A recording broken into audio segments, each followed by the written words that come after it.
nós lemos a palavra de Deus é o seguinte: e um deles, intérprete da lei, experimentando-o, lhe perguntou: Mestre, qual é o grande mandamento na lei? Respondeu-lhe Jesus: Amarás o Senhor teu Deus de todo o teu coração, e de toda a tua alma, e de todo o teu entendimento. Este é o grande e primeiro mandamento. Meus irmãos, é um texto muito alto, não é verdade? Muito pesado para eu achar que eu sou digno de pregar neste texto. Eu fico emocionado, meus irmãos, mas nem às vezes é só a pressão, sabe, meus irmãos? É a pressão. E aí às vezes eu me emociono. Não é nem, o Espírito Santo está agindo. Amém, está agindo, mas não necessariamente é o Espírito Santo, tá? É a pressão que me deixa um pouco mais sensível emocionalmente. E o peso, meus irmãos, de lidar com um texto como esse, de ter que lhes falar essa manhã, um texto que realmente eu não teria condições de falar sobre esse texto, teologicamente falando, exegeticamente falando, e muito menos espiritualmente falando. Mas eu acredito que eu posso, ao menos, refletir com vocês como cristão, como quem dá um remédio que também precisa tomar, na verdade. Como quem aponta para o remédio, nós todos iremos em direção a esse remédio. Então vamos orar a Deus e pedir mais da sua graça sobre nós neste momento. Oremos então. Ó nosso santo Deus, santo Pai, nós te agradecemos, ó Pai, pela tua graça e misericórdia para conosco, Pai. Porque a tua graça e a tua misericórdia é a causa de nós não sermos consumidos. Mas a tua graça e a tua misericórdia é a causa de o Senhor nos permitir lidar com coisas tão santas como o teu próprio nome, como a tua própria palavra, Deus, sendo nós tão pecadores. Ó Deus, cobre-nos com o sangue do teu Cordeiro Santo, Imaculado. Cobre todo o nosso pecado que nós confessamos a Ti. Cobre-nos, ó Pai. E abre então um caminho até Ti, por meio do Teu Filho Jesus Cristo, a cada um de nós. Que o Teu Espírito Santo possa trabalhar em nossos corações e atuar em nossos corações, aquecer nossos corações nessa manhã. Para que nós possamos ser apossados por Ti, Pai, porque nós somos Tua propriedade, para que Tu possa se apossar de nós. Que Tu possa nos tomar para Ti, Pai. Quando o Senhor tomar os nossos corações e o nosso amor por Ti. É o que nós pedimos, ó Deus, em nome do Teu Filho Jesus. Amém. Meus irmãos, ao nos dirigirmos ao este tema, do amor a Deus, eu creio que nós estamos diante do maior assunto que nós poderíamos tratar nesta manhã. Pois estamos diante do próprio centro, do coração da verdadeira religião. Uma vez que estamos diante do maior de todos os mandamentos, tudo aquilo que Deus exige de nós. Mas também estamos da resposta para a seguinte pergunta: qual é o grande propósito para a vida humana? Ao mesmo tempo, estamos diante da resposta para a seguinte pergunta, para outra pergunta, que é: como que nós podemos encontrar plena satisfação e felicidade nesta vida e na vida que há de vir? Quando nós tratamos desse tema, é sobre isso que nós estamos tratando. Eu quero começar lembrando vocês a respeito da primeira pergunta. Vocês devem se lembrar do breve catecismo de Westminster. Vocês se lembram? Ali, na primeira pergunta do breve catecismo de Westminster, está escrito o seguinte: qual é o fim principal do homem? Qual a finalidade de Deus ter criado o homem? E nós somos rápidos, eu creio, em responder que o fim principal do homem é glorificar a Deus. E poucos são o que lembram, quando vem essa pergunta à mente, a segunda parte da resposta. Porque a resposta completa que está lá no breve catecismo é: a finalidade principal, ou o fim principal do homem é glorificar a Deus e gozá-lo para sempre. E muitos de nós, eu penso que pensamos bastante sobre glorificar a Deus, já ouvimos bastante sermões, pregações, aulas sobre glorificar a Deus, mas talvez nem tanto assim quanto a segunda parte, gozá-lo para sempre. E é disso que eu quero falar com vocês nessa manhã. A palavra gozar, meus irmãos, significa o quê? Basicamente significa desfrutar, deleitar, ter grande alegria em. Então, quando a resposta do catecismo diz que a finalidade principal do homem é glorificar a Deus e gozá-lo para sempre, ele está dizendo que a finalidade nossa é glorificar a Deus, tendo nossa mais plena e profunda alegria e prazer em Deus. E enquanto nós não fizermos isso, enquanto Deus não ser a nossa máxima e maior alegria, nós não o glorificaremos. De maneira que a resposta se complementa uma à outra. Nós glorificamos a Deus o amando, e nós amamos a Deus o glorificando. E o ponto é que nós temos que dar atenção a essa segunda parte. Por quê? Enquanto não gozarmos, não deleitarmos, não sermos felizes em Deus, meus irmãos, nós não o glorificaremos. E a pergunta diante de nós, para começar, é: nós temos desfrutado de Deus? Temos nos deleitado em Deus? O nosso Deus é a nossa maior alegria e felicidade em nossa vida? Ou conhecer a Deus, adorar a Deus, obedecer a Deus, servir a Deus é a nossa alegria? É essa pergunta, meus irmãos, que chama a atenção para nós o grande mandamento, que aponta para o grande mandamento. Porque ninguém pode se deleitar em Deus enquanto não amar a Deus. E este é o ponto, e agora aqui, terminando a minha introdução, vamos ao primeiro ponto. Em outras palavras, meus irmãos, nós amamos a Deus? Algum cristão pode amar verdadeiramente a Deus? E eu sei que a nossa tendência, a resposta a essa pergunta é dizer não. Não é verdade? E eu diria o seguinte: essa é a resposta certa, mas é para a pergunta trocada. Essa é a resposta trocada para a pergunta trocada. E eu quero esclarecer um pouquinho isso para vocês.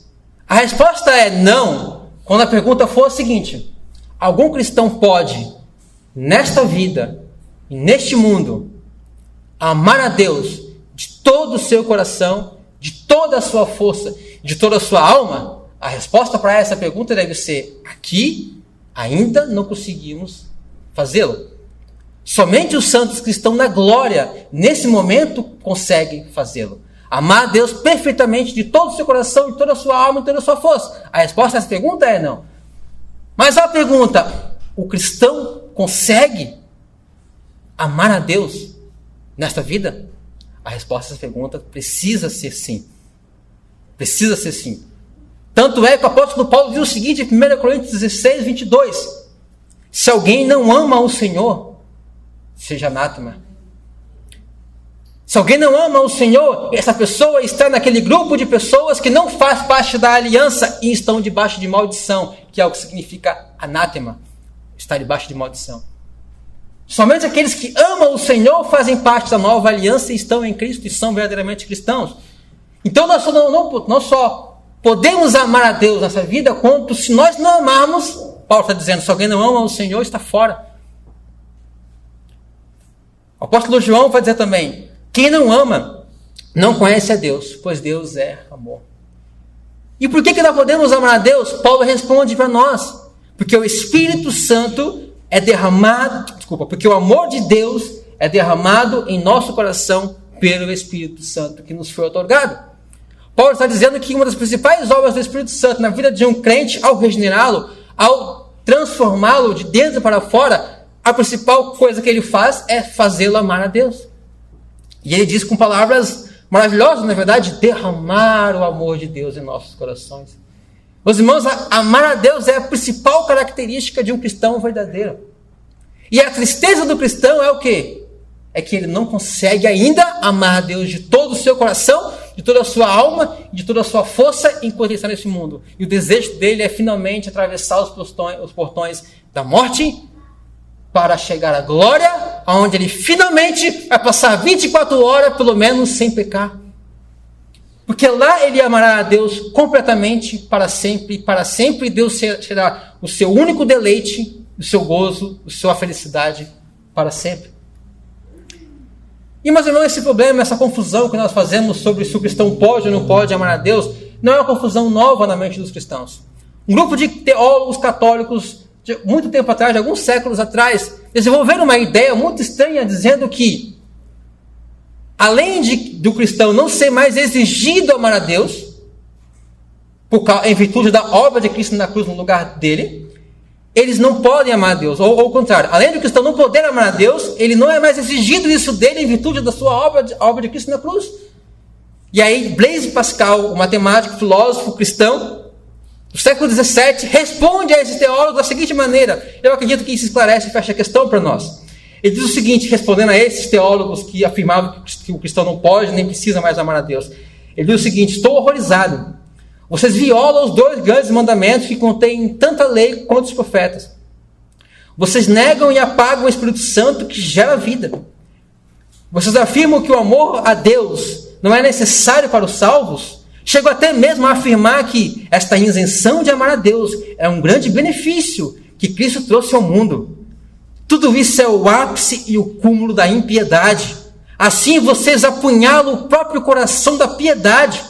Vocês ousam remover o anátema que o apóstolo Paulo expressa contra os que não amam o Senhor. Destroem o que foi dito pelo apóstolo João, que os que não amam permanecem na morte. Retiram até mesmo a declaração do próprio Cristo: se me amais, guardareis os meus mandamentos. Que teologia estranha temos em nossos dias. Certamente este é o mistério da iniquidade, trazido agora ao seu mais completo grau.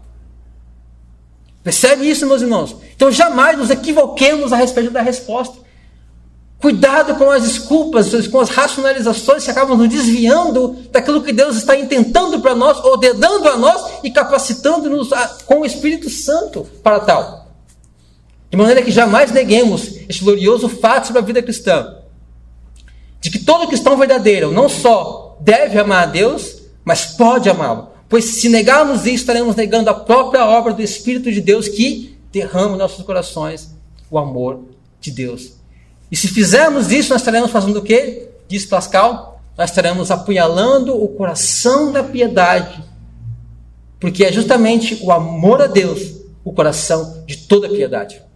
E se nós privarmos essa possibilidade a nós mesmos ou aos outros, nós estamos privando essas pessoas de se tornarem pessoas piedosas, porque toda a força da piedade nasce e surge do amor a Deus. Toda a força da piedade surge quando alguém é regenerado e tem no seu coração derramado o amor de Deus, e ali começa a sua radical transformação de vida para direcioná-la toda para Deus, porque Ele agora o ama. Esse é o primeiro ponto. O segundo ponto é, e agora temos que continuar pensando sobre isso, o segundo ponto é: mas nós amamos a Deus como deveríamos amar? Nós amamos a Deus se somos cristãos de fato. Porque se não amamos a Deus, não somos cristãos. O ponto é, nós amamos a Deus como deveríamos estar amando nesse exato momento? Veja, meus irmãos, o próprio Senhor Jesus Cristo nos alertou sobre isso.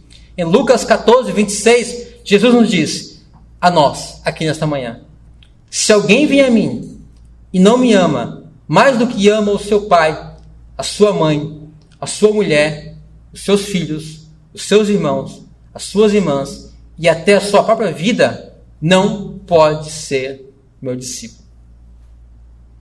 Não pode ser meu discípulo. Ok, nós fizemos a primeira pergunta: pode um cristão amar a Deus de todo o seu coração, de toda a sua alma, de toda a sua força aqui neste mundo? Não, a resposta é não. E agora temos uma segunda pergunta: pode o cristão amar a Deus mais do que sua mulher, seus filhos, seus irmãos, suas irmãs, mais a sua própria vida enquanto está nesse mundo? Estou falando rápido demais já, né? Qual a resposta que nós devemos dar a essa pergunta? Podemos amar mais a Deus do que as demais coisas? A questão não é se nós amamos perfeitamente a Deus aqui. A questão é se nós estamos amando mais a Deus, a Cristo, do que as demais coisas. Até a nossa família, até a nossa própria vida. Essa é a pergunta que está sendo feita aqui. E a resposta, meus irmãos, precisa ser sim. Sim, nós podemos. E não só podemos, como segundo Cristo está dizendo aqui, se nós negarmos que nós podemos amar, que um cristão pode amar mais a Deus do que as demais outras coisas da sua vida, nós estamos negando a própria Escritura. Cristo está nos dizendo aqui, se alguém não me ama desta maneira, ele está dizendo, não pode ser meu discípulo. Eu sei que isso é fortíssimo, meus irmãos. No entanto, nós não podemos negar as Escrituras. Nós não podemos afirmar o contrário das Escrituras. Cristo está nos dizendo, se alguém não me amar mais do que todas as coisas da sua vida, não é um cristão. Não pode ser meu discípulo. Não faz parte do reino dos céus. É isso que nós vemos aqui, não tem como fugirmos disso. Portanto, nós temos duas advertências nesse texto aqui que Cristo está fazendo a nós. A primeira, que o amor que Deus exige de nós é um amor único e exclusivo, que não tolera qualquer rival. O amor que a Ele deve ser a força mais forte a determinar as nossas ações e a nossa vida neste mundo. Se tem algum outro amor que está sendo mais forte, que está determinando a sua vida, as suas ações nesse mundo, isso é o rival, um concorrente de Deus. E você está em sério perigo. A segunda advertência que Cristo está nos fazendo aqui é o seguinte, isso é muito delicado. Muitas vezes podemos estar enganados sobre o nosso próprio coração. Porque embora, meus irmãos, nós afirmemos que amamos a Deus sobre todas as coisas, e poucas são as pessoas que dizem o contrário, poucas são as pessoas que se tornam conscientes a respeito do seu próprio coração e se atentam para os verdadeiros amores que controlam o seu coração. Percebe isso? É isso que Cristo está falando nesse texto. Vocês têm que cuidar, porque muito facilmente vocês estarão enganados. Vocês estarão me servindo, buscando me seguir, entretanto vocês estarão enganados achando que vocês me amam, quando na verdade o que controla vocês, o que domina vocês, aquilo que vocês desejam mais, ama mais, valoriza mais, não sou eu. É isso que está dizendo aqui. E James K. A. Smith coloca isso da seguinte maneira: todos nós podemos agir segundo motivos ocultos ou inconscientes, diferentes daquele que temos em mente e nos quais podemos acreditar. E como estes verdadeiros motivos são ocultos e desconhecidos, podemos estar mentindo para nós mesmos sem saber. E aí ele ilustra isso. E a ilustração dele é tão perfeita que eu vou ter que usar a ilustração dele. Não achei a ilustração melhor para explicar isso. A questão é, nós podemos estar enganados sobre o nosso próprio coração. Nós podemos achar que Deus está em primeiro lugar na nossa vida, quando na verdade, inconscientemente, existem outros amores que nos estão dominando o nosso coração e determinando nossa vida que não é Deus. E nós não percebemos isso. E é isso que ele vai explicar da seguinte maneira. Para ilustrar o ponto, James conta uma história que é retratada em um filme russo, de um diretor renomado. O nome do filme é Stalker, e é uma ficção científica distópica que foi lançada em 1979. A história conta a jornada de 3 homens, um professor, um escritor e Stalker, que lhe serve de guia em uma jornada perigosa e cheia de mistérios. Stalker está guiando os 2 homens, o professor e o escritor, até um lugar chamado a Zona. E mais especificamente, até uma sala específica dentro da zona. Esse lugar, meus irmãos, ele é o resultado de um experimento paranormal e sobrenatural que houve há muitos anos atrás. E aí houve um desastre. E agora as autoridades isolaram a zona e mais especificamente há uma sala específica dentro da zona. De maneira que os homens eram proibidos de entrar lá. No entanto, por que eles querem chegar até a sala? É porque na sala, conta Stalker aos 2 homens, eles alcançarão o desejo do seu coração. Na sala, os seus sonhos se realizarão. Lá na sala, você consegue exatamente o que deseja. Então os homens acreditam nisso, e querem ver isso, e querem chegar até a sala, porque afinal, quem não quer ter os seus desejos mais profundos realizados? Então eles se arriscam nessa jornada misteriosa até essa tal sala, acreditando em Stalker. Pois bem, depois de certo tempo, muitos perigos pelo caminho, eles finalmente chegam à zona. E quando estão prestes a chegar à sala, o professor e o escritor começam a ficar com medo. Eles se encontram em uma sala grande, abandonada, escura e úmida, que parece ser o que sobrou de um enorme experimento mal planejado que deu terrivelmente errado. Do lado direito, atrás de um enorme buraco na parede, há uma fonte de luz, para onde todos olham. Por um longo tempo, ninguém fala nada. O ar é cheio de mistério e assobios de cantos de pássaros, e os pássaros cantam feito loucos. Stalker então diz aos homens, ao escritor e ao professor: agora estamos no limiar da sala. Esse é o momento mais importante de suas vidas. Seus desejos mais íntimos ali serão realizados. Aqui estamos. Quem quer ir primeiro? De repente o professor e o escritor ficam com medo e hesitam, pois se dão conta do seguinte: e se eu não souber o que eu quero? Bem, diz Stalk, isso é a sala que decide. A sala revela tudo. O que você receberá não é o que você pensa que deseja, mas aquilo que realmente e mais profundamente deseja. E uma perturbadora sensação toma conta do professor e do escritor. E se eles não quiserem aquilo que pensam que querem?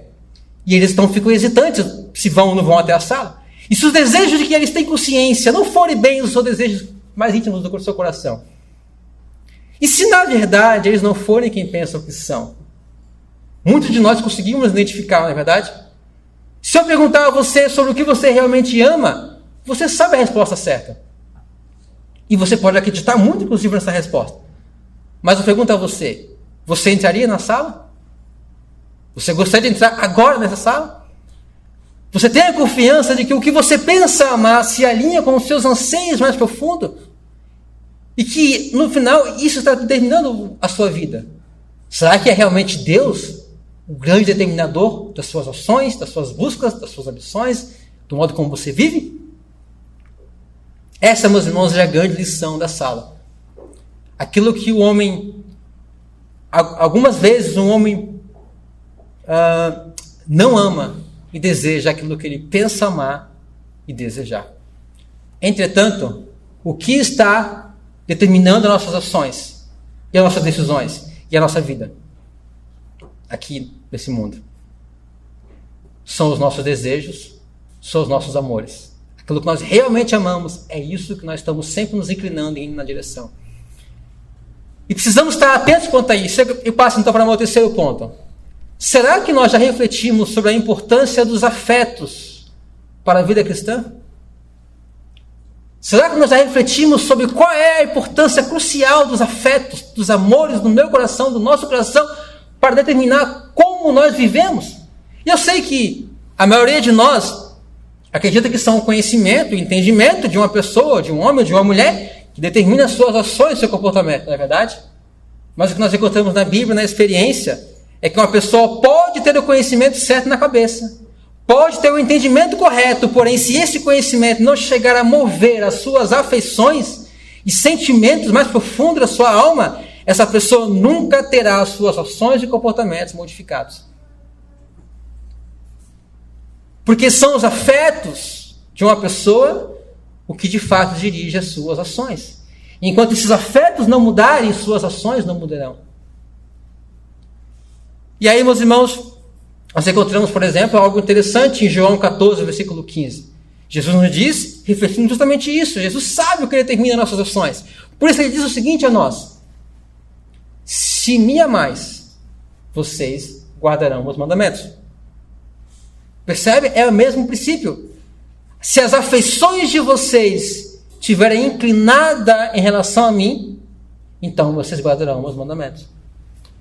Observe o que Jesus não diz. Ele não diz assim, ó, se vocês tiverem conhecimento, serem bem informados a respeito dos meus mandamentos, vocês os guardarão. Jesus não diz isso. Jesus não diz que se você conhecer, dominar e memorizar os meus mandamentos, automaticamente está na sua cabeça, então vocês vão guardar. Não, Jesus sabe que o que controla a nós é as nossas afeições, os nossos amores. E é aquilo que amamos que nós servimos. Então, se vocês me amarem, então vocês vão guardar os meus mandamentos. E, meus irmãos, agora eu vou pedir para me ajudar nesse ponto. Um homem que, talvez, o homem que mais desenvolveu, que mais estudou as Escrituras sobre esse ponto. Sobre essa questão da importância das afeições na vida cristã. E esse homem, após estudar as Escrituras expositivamente, basicamente ele vasculhou as Escrituras todas e mostrou isso no seu tratado chamado Afeições Cristãs. Esse homem chamado Jonathan Edwards, ele chegou à seguinte conclusão. Ele disse: Deus, o autor da natureza humana, não só dotou os indivíduos de afeições, mas também fez delas, em grande parte, a fonte das ações humanas. E a natureza humana, ele diz, é tal que se o homem não for movido por alguma afeição, quer de amor, quer de ódio, quer desejo, quer esperança, quer temor ou qualquer outra, ele permanecerá inativo, imóvel, parado. Ele não fará nada. Ele diz: essas afeições são a mola que põe o ser humano em ação em todos os assuntos da vida. São elas que o fazem avançar e o conduzem em todos os seus negócios neste mundo. Percebe o que o homem está dizendo?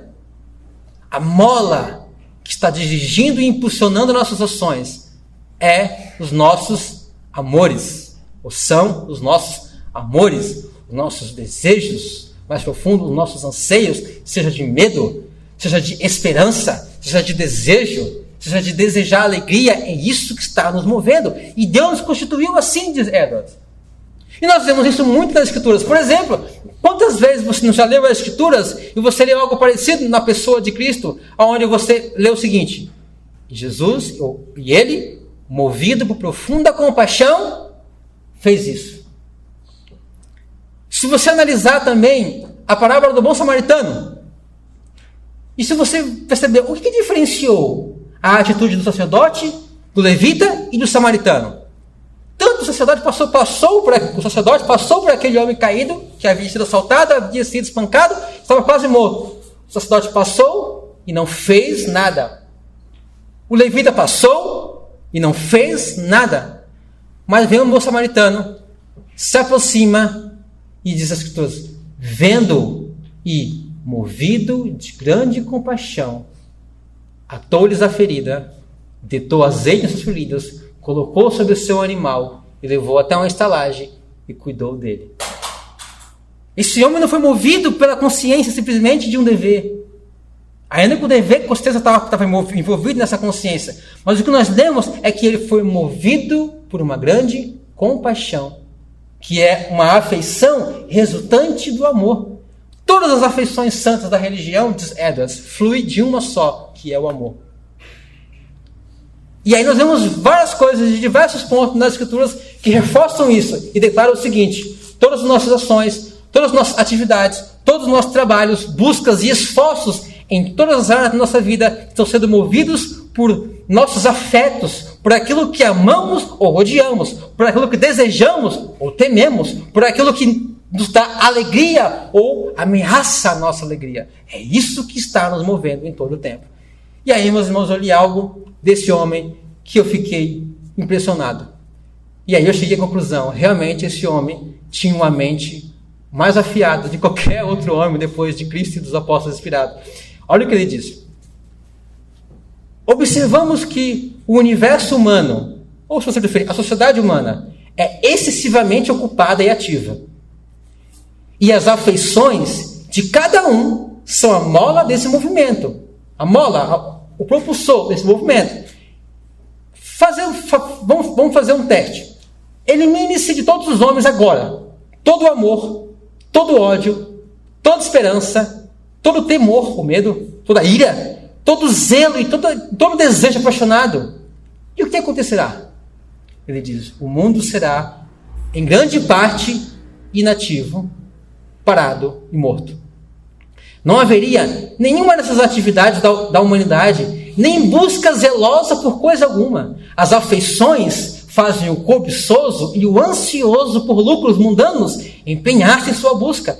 Fazem o ambicioso perseguir a glória e a honra e o reconhecimento mundano. E move também os libidinosos em sua busca de prazeres e deleites sensuais. De geração em geração, o mundo segue em constante agitação e tumulto na busca dessas coisas. Porém, excluídas todas as afeições dos homens, a mola de todo esse movimento deixaria de existir e o próprio movimento cessaria. E assim como nos assuntos deste mundo, as afeições próprias deles são a mola principal do movimento das ações dos homens, assim na religião, a mola de suas atividades são as afeições santas. Aquele que só tem conhecimento doutrinal, sem afeição, jamais se comprometeu com a verdadeira religião.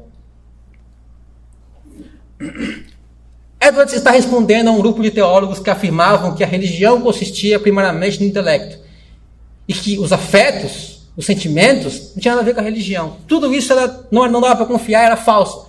E Edwards então escreve isso um tratado chamado Afeições Cristãs, para defender que não, meus amigos, não é somente o intelecto. As afeições, na verdade, junto com o intelecto, é o poder principal que está movendo os homens e suas atitudes e suas ações. E enquanto a doutrina da verdade, do intelecto, que são dirigidas à mente, são dirigidamente para alcançar os afetos, o coração, enquanto a doutrina não chegar a afetar o coração, as afeições, então movê-los, eles nunca vão mudar de atitude, nunca vão mudar de comportamento, nunca vão guardar os mandamentos e seguir a Cristo. Se eles não amarem a Cristo, eles não irão seguir a Cristo. Esse é o ponto, meus irmãos. Se você não entendeu nada, então eu vou resumir em uma palavra. Ela está dizendo o seguinte: o homem pode estar com a cabeça totalmente correta, enquanto seu coração está completamente errado. Está dizendo isso? Ele diz o seguinte, nenhuma luz do entendimento será boa, se não produzir afeições santas no coração. E sem essas afeições santas, não existe religião verdadeira. Então vocês percebem qual é a finalidade da doutrina bíblica? Qual é a finalidade da verdade? Ele diz, a finalidade da doutrina é afetar as nossas afeições. Por isso as doutrinas são fundamentais, mas também são fundamentais as afeições. E quando você estiver somente com o conhecimento na cabeça e não estiver amando a Deus, você está com um alerta, um sinal laranja de alerta para o seu estado, para o seu coração. Eu realmente amo a Deus? A pergunta não é se você conhece a doutrina, a pergunta não é se você há um consentimento intelectual sobre o Evangelho, e você concorda e acha que isso é muito correto e muito bom. A pergunta é, como andam as suas afeições? E ok, quarto ponto. Quem são esses outros amores que são possíveis rivais, concorrentes com o amor a Deus? Veja, se são os nossos amores e afetos mais íntimos que estão nos dirigindo, e sendo nosso Senhor, precisamos identificá-los. Quem são esses amores concorrentes com o amor de Deus no nosso coração, afinal? Ou o que pode ser, porque o número de possibilidades é tão infinito que não tem como citar aqui. Então, vou citar somente algum para você refletir e pensar, e aí você analisar. Que tipo de coisa pode estar nos seduzindo mais a amarmos isto mais do que a Cristo? Em primeiro lugar, eu vou citar isso em primeiro lugar porque de fato é a primeira coisa. É a coisa que mais realmente, especialmente no nosso século, em nossa cultura e nessa igreja, a coisa principal que tem realmente competido com o amor de Deus é o seguinte: pode ser o mundo e tudo que ele promete oferecer a nós. Eu acredito que esse é o maior concorrente de Deus ao nosso amor, aos nossos esforços, à nossa busca, ao nosso modo de viver. Nós somos constantemente tentados, meus irmãos, a amar o mundo e a crer nas promessas que eles fazem, que o mundo faz a nós, de experiências felizes, alegres e deleitosas. E você pode concordar comigo, talvez o mundo nunca foi tão desenvolvido para oferecer prazeres, alegrias, conforto e experiências para nós do que hoje, do que nesse tempo. Logo, meus irmãos, é natural que isso venha realmente de querer cativar o nosso coração e se tornar, nós amarmos mais a isso e passarmos a viver mais para isso do que realmente para Deus. Outra coisa, pode ser alguém que você ama. Porque isso diz, pode ser pai, pode ser mãe, pode ser esposa, pode ser filhos, pode ser irmãos ou irmãs, pode ser alguém que você quer muito bem, mas se você está vivendo para essa pessoa, e isso tem controlado você tem amado mais essa pessoa do que a Deus, do que a Cristo, isso está se tornando um concorrente. Concorrente é o quê? É um ídolo. É um ídolo, é um falso Deus. É algo que está prometendo dar a você aquilo que você só deveria estar buscando em Deus. Quando duas empresas vendem o mesmo produto, o que nós chamamos ela? Concorrentes. Quando algo te promete alegria, e Deus te promete alegria, e você está crendo nas promessas dessa pessoa que não é Deus, você está servindo e indo atrás de um ídolo. Porque Deus nos instrui claramente que a nossa maior alegria, maior felicidade precisa ser Ele. Caso contrário, nada é feito. Pode ser também o seu próprio bem-estar nesse mundo. Pode ser as tuas próprias expectativas para o futuro, para o seu futuro. Talvez você já tenha a sua vida planejada. Na verdade, quantos de nós não planejamos a vida e sonhamos se nunca sequer consultar a Deus sobre essas coisas? E então, gastamos o resto da nossa vida amando isso, perseguindo isso e vivendo para isso. E às vezes isso não é aquilo que você descobriu que Deus quer para você. É aquilo que você descobriu que você quer para você.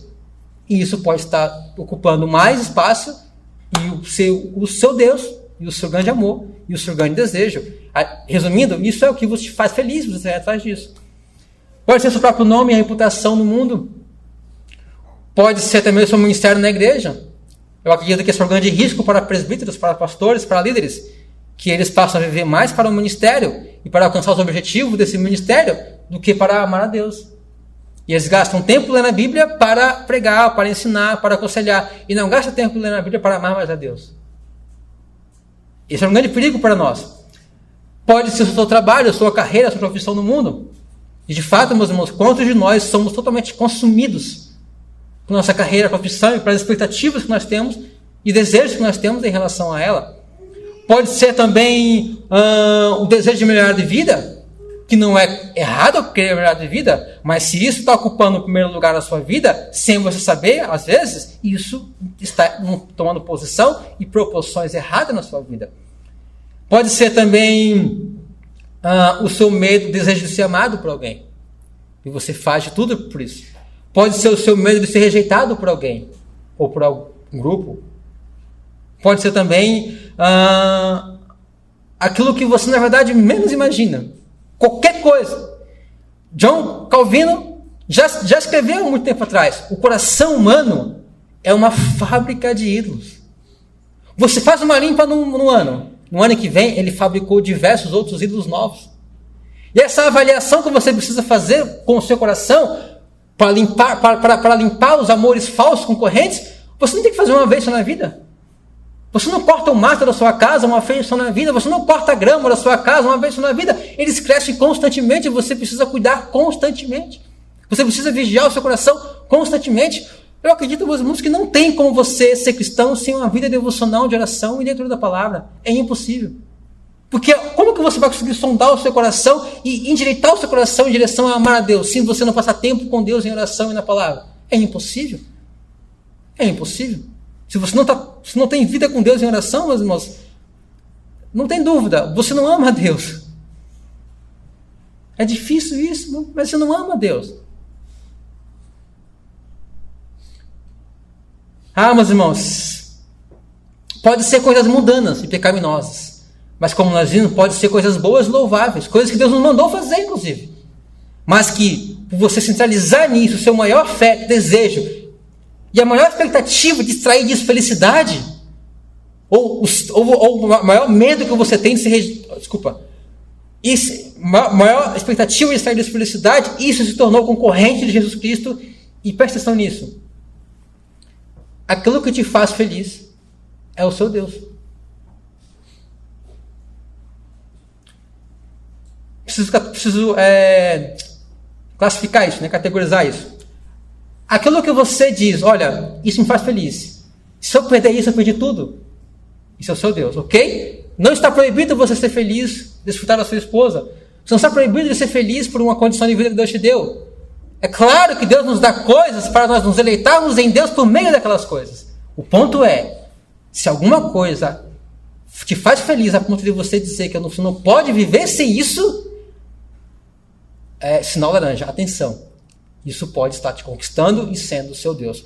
Porque no final das contas, aquilo que te faz mais feliz, aquilo em que o seu prazer mais está, isso é o seu Deus, meus irmãos. Não tenho que duvidar. E esses amores não correntes são os ídolos que estão disputando pelo seu coração, pelo seu amor, pelo seu desejo, ao prometer-lhes felicidade, alegria, satisfação. Em certo sentido, para algumas pessoas, é muito difícil descobrir o que são e se realmente essa coisa ou essas coisas realmente estão ocupando maior espaço do que Deus. Mas para alguns não é tão difícil assim. Por exemplo, ande com uma pessoa, conviva com ela todos os dias, durante 1 ou 2 meses. E observe aquilo que ela mais fala.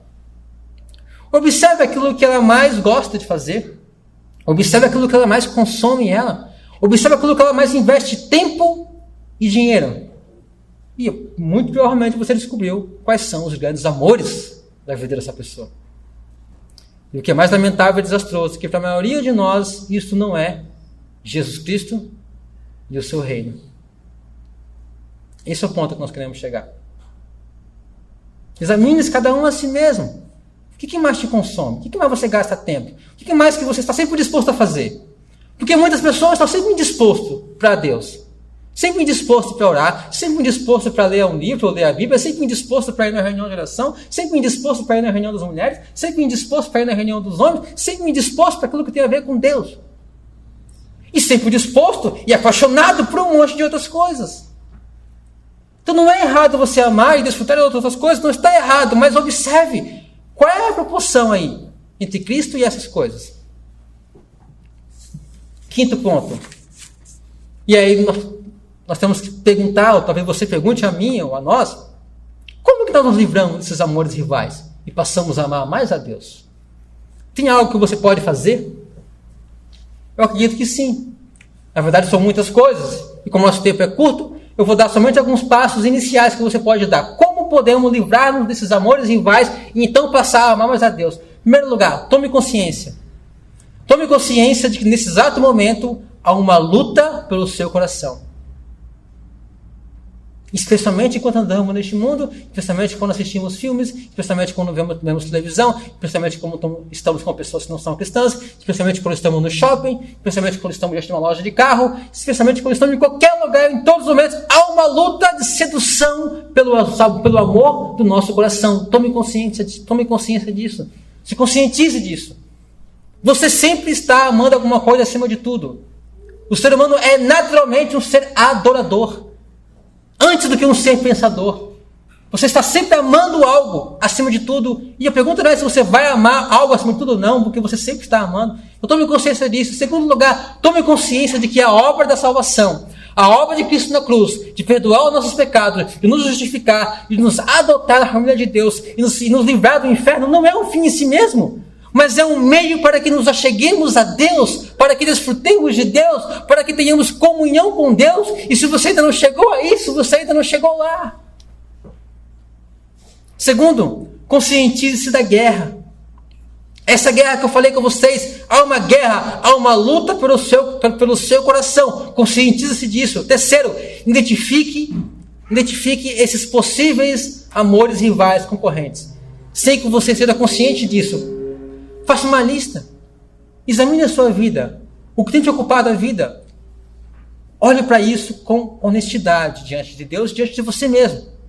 Identifique eles. Depois, descobrindo eles, faz o seguinte, meus irmãos. Entregue-os a Deus. Entregue-os a Deus como um sacrifício agradável a Ele. Por que eu falo sacrifício agradável? Porque muitas vezes não é uma coisa pecaminosa. Ok? Abandonar o pecado não é um sacrifício a Deus, é a nossa obrigação. Mas às vezes Deus vai exigir coisas de nós que não é obrigado. Mas se você desconfiar que você está tão apaixonado por isso, que isso está te esfriando o seu amor por Cristo, entregue-o a Deus antes que Deus o faça. Antes que mesmo Deus o faça, porque Ele costuma fazer isso com aqueles que Ele ama. Aqueles que são filhos de Deus, e quando Deus vê que tem algo que está amando mais e roubando nós de Deus, Deus tira isso de nós. Então faça isso você mesmo, entregue a Deus você mesmo. Quinto lugar, em certo sentido, não se preocupe tanto em glorificar a Deus. Que heresia é essa, meu irmão? Não se preocupe tanto em glorificar a Deus, se preocupe em amá-lo, porque nós sempre glorificamos aquilo que amamos. Veja um homem que ama o time de futebol. Não, ele exige para todo mundo, ele coloca quadros na sua casa, ele usa a camisa, ele fala para os outros, ele se alegra naquilo, todo mundo vê que ele ama aquilo, ele glorifica, ele exalta, ele coloca no pedestal aquilo que ele ama. Então, o ponto está no nosso coração, cuide do seu coração, trate de inclinar o seu coração e fazer o possível para o seu coração se inclinar para Deus. Quando você amar a Deus, naturalmente você vai glorificar a Ele. E se você não amar a Deus, não importa quanto você obedeça a palavra, não importa quanto você vá ao culto, se as suas afeições, se o seu amor não está inclinado para Deus, você não está o glorificando. Portanto, não se preocupe tanto em glorificar a Deus, que é uma coisa abstrata, que muitas pessoas não sabem o que significa isso. Se preocupe em amar a Deus em todos os seus caminhos, em todos os dias, em toda a sua vida, buscar a Ele. Aí você diz, que legal, é muito fácil isso, né, Diego? Como é que eu consigo amar mais a Deus? Como é que eu consigo fazer com que o meu coração ame a Deus? É impossível. Não é impossível.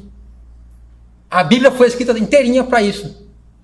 A Bíblia foi escrita todinha para nos levar a amar a Deus. Toda ela, meus irmãos, toda ela.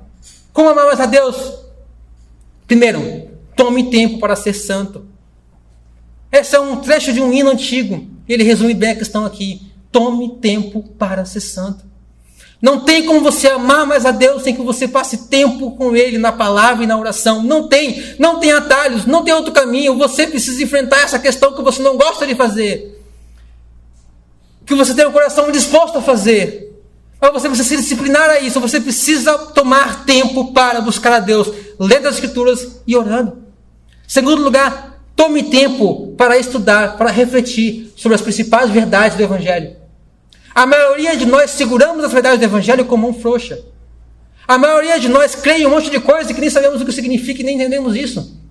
Cremos em Jesus, cremos que Deus é três, cremos que Jesus morreu na cruz, que dá uma obra de expiação, mas nunca estudamos isso a fundo.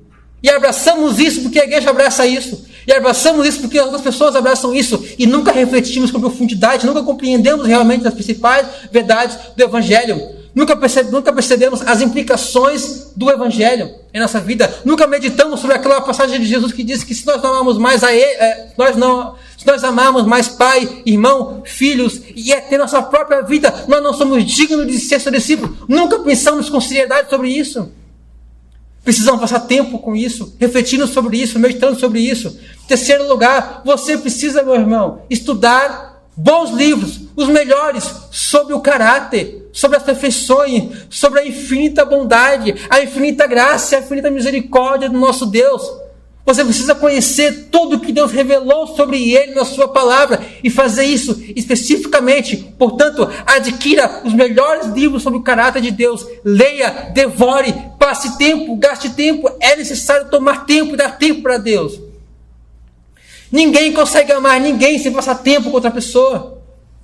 Nós estamos numa luta nessa igreja para conseguir visitar uns aos outros. Porque nós não conseguimos amar uns aos outros enquanto não passamos tempo uns com os outros.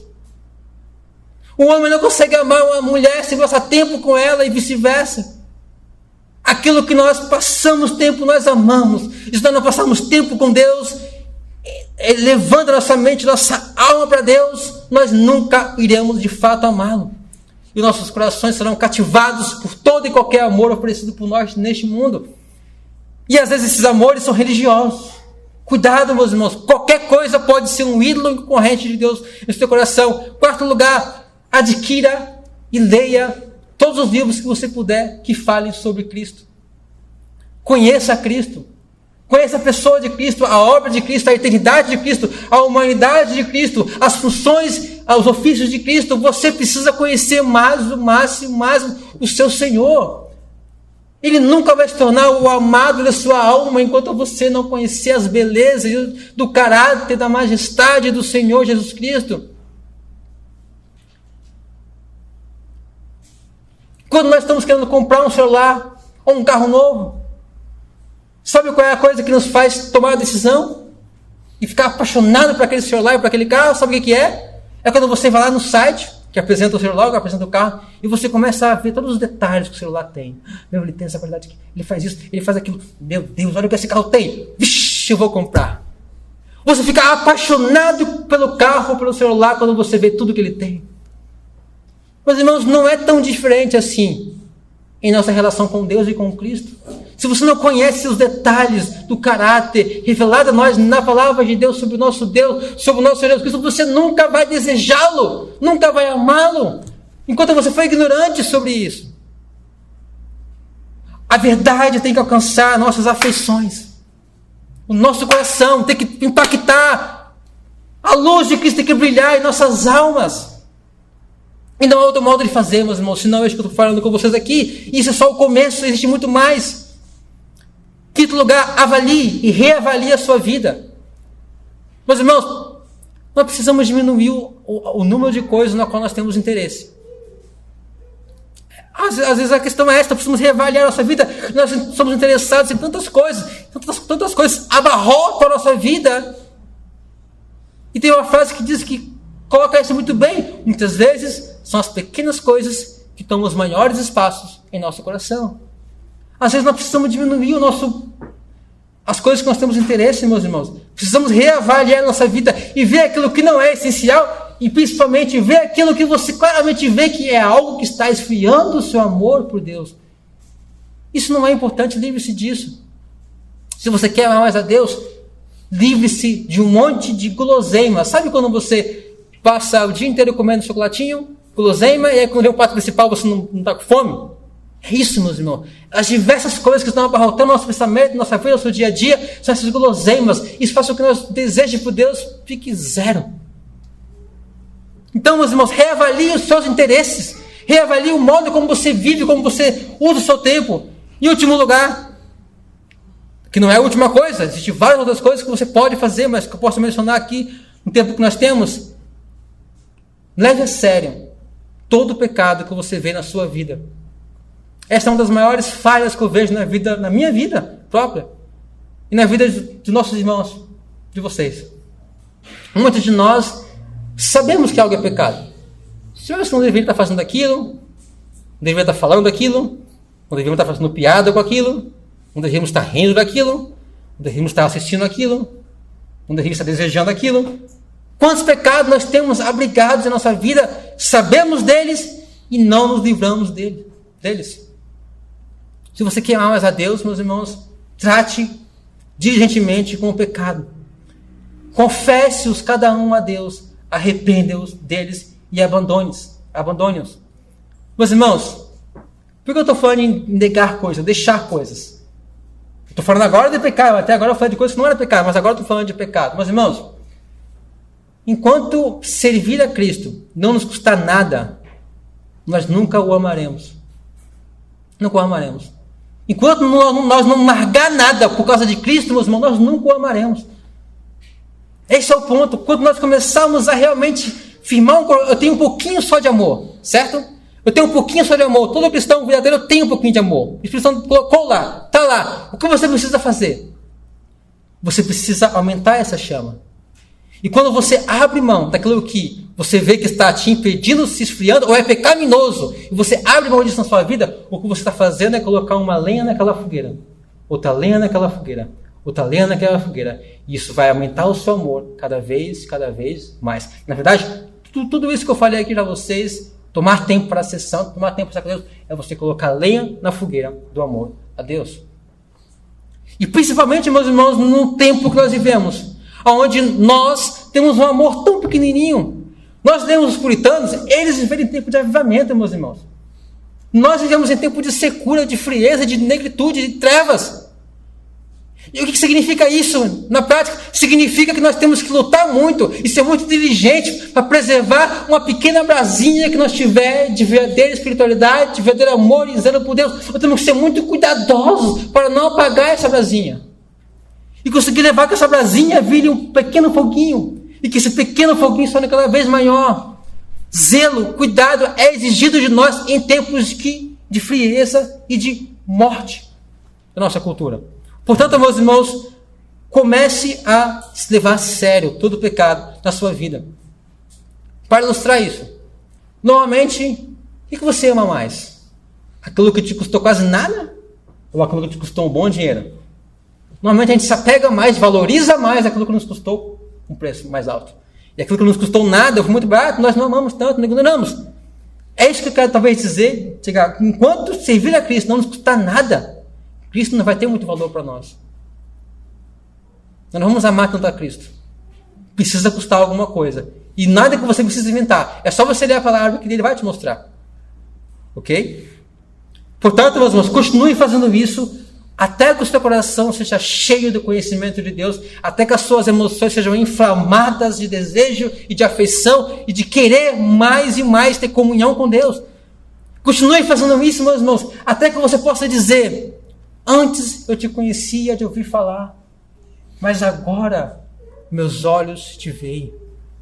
Mas agora de contigo andar. Continue fazendo isso, meus irmãos, continue fazendo isso e entenda que Cristo morreu na cruz por nós.